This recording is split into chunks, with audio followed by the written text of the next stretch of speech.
We now return to Illinois Rising, presented by the Illinois Opportunity Project, the radio show discussing honest truth about Illinois policy and politics. Here's AM 560's Dan Proft.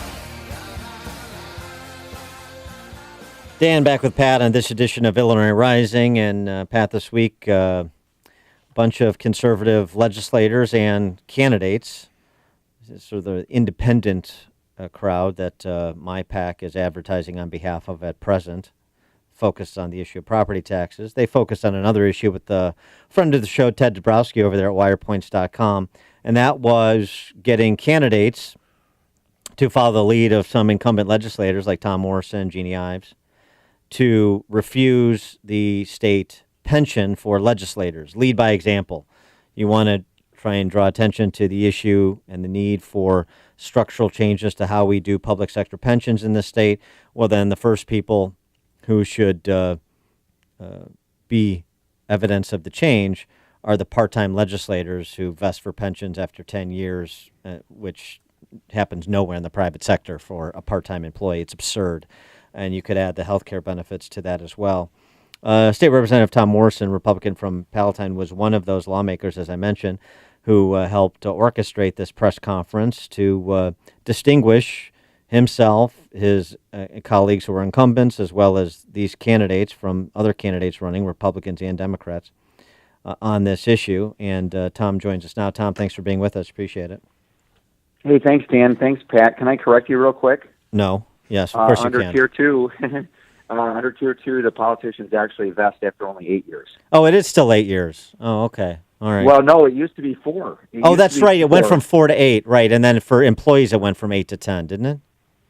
I think maybe that's state right. employees. And yeah. So, yeah. And just to be clear, because I hear this on the campaign trail, no, you would not get your full salary if you got voted out or left office after 4 years. You have to still serve 10, 16, 20 years before it would max out. But still, you would at least become eligible after 8 years now. Right, and that's obscene. That does not happen anywhere other than the state of Illinois for politicians. Thank you for the correction. Vest after 8. It used to be 4, so they doubled it because they're so serious. So anyway, you're suggesting, and others are, that the baby steps in the journey of 1,000 miles aren't enough. We need to get to the end point of that journey post-haste, and so waive off the pensions for state legislators. Yeah, well, I'll tell you my quick story. So I first ran in 2010, and I saw at that time an $83 billion unfunded liability as a nightmare. And so those were the good old days, Tom. Yeah, right. Well, I could show you an article from 25 years ago from my high school newspaper where they said that this is a pension crisis, and the student newspaper reporter interviewed the math teacher who said, "Hey, this works great if you're about to retire, but this should concern younger teachers in the future." Well, here we are in the future. By the way, just as a quick aside, there's an op-ed in the early 70s from then Lieutenant Governor Paul Simon in the Springfield State Journal Register, warning about the unfunded liabilities in the teachers' retirement system that were at the time $1 billion. Now they're $50 billion. So that's a good segue. So as I was going door to door running my first time, I would knock on the door of, let's say a public school teacher, and they would say, "Well, you're going to be in office. What are you going to do about my pension?" And my answer simply was, "Well, do you want the truth or do you want just to feel good?" Because the truth is, we're in a very perilous situation, right? So sometimes I get an even response. Sometimes it was hostile. Sometimes it was positive. I'd go to the next house and knock on the door, and someone would say, "What are you going to do about my taxes? What are you going to do about the debt in the state of Illinois?" And so repeating that hundreds and thousands of times, it finally hit me. The business I ran was a disaster restoration business.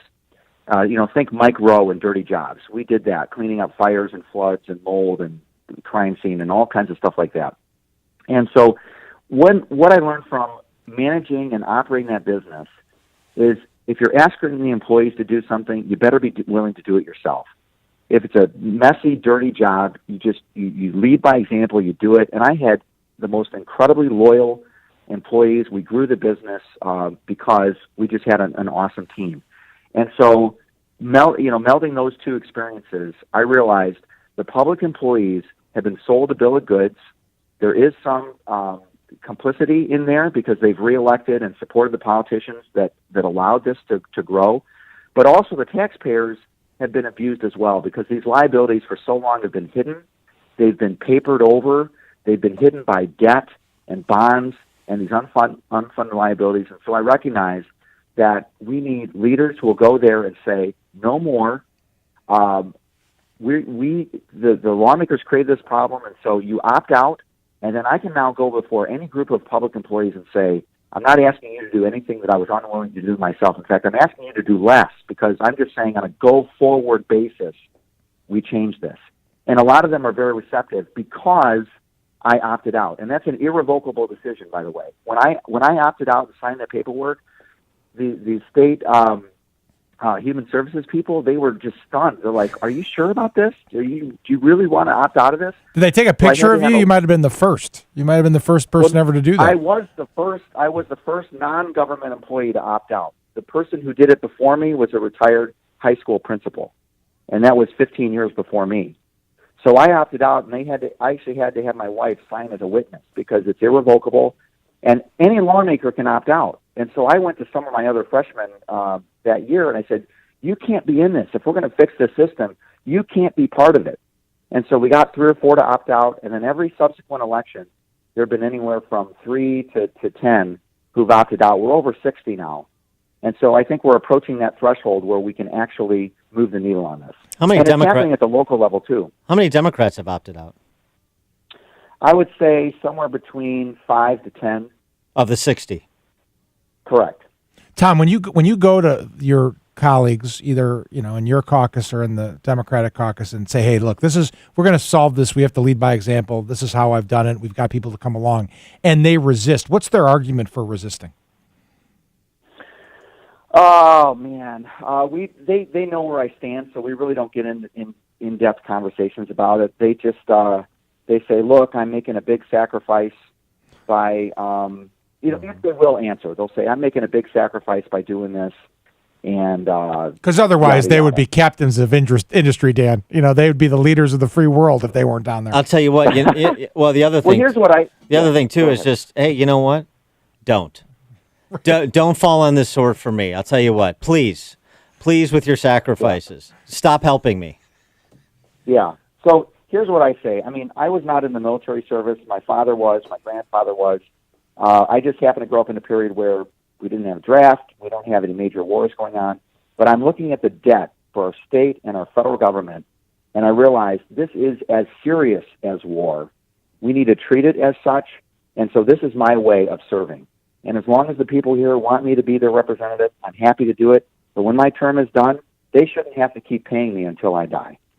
And were you, I assume you were encouraged then by those that came together for this press conference, have signed this pledge to refuse the legislative pension, which, as you point out, importantly, is irrevocable. So it can't just be like, once you get elected, you do it and then it's done. It's not like you can walk it back. All these candidates for legislative office that you stood with that are picking up the example that you and others who are incumbents have set. Yeah, absolutely. We need more allies down in Springfield if we're going to move the needle on this. So I'm happy to have them on board. And like I said, it's happening at the local level too. In Palatine, the trustees have moved to get rid of the pension system for the trustees, the mayor, and such. So there might only be one person left, maybe 2, who's a part of that. But everybody since I opted out. And again, these are apples to oranges comparisons, because they have a different system than the legislative system. Mm-hmm. But they recognized if we need to push for pension reform for police officers, firefighters, municipal workers, it's a huge conflict of interest when you have the trustees themselves in a pension plan. How is your race going up in Palatine? Because you're facing an onslaught from a Madigan-backed and Madigan-financed candidate like you haven't seen in a couple of cycles. Yeah, absolutely. I mean, so I have, we all know, how do we get rid of Mike Madigan? That is the question. Mike Madigan is a state representative elevated to the position of speaker every 2 years by the Democratic state representatives. It's the first vote we take after we take the new oath of office. So to actually move things, I spend a lot of my time trying to help other conservative candidates in districts around me. And so that's where I've spent the last couple of election cycles. Once I knew that my race was secure, I'd go and I'd help fellow Republicans, fellow conservatives. And so as a consequence, in my own district, there have been a lot of new people who have come in who maybe don't know me as well. And so now I'm going door to door and talking to them and introducing myself, what I've been fighting for, pension reform, relief on our property taxes, not supporting any more accrual of debt. And so that's what I'm about, and I'm making the case once again to my people. He is State Representative Tom Morrison, Republican from Palatine, running for re-election November 6th. Tom, thanks as always for joining us. Appreciate it. Yeah, thank you, guys. Bye.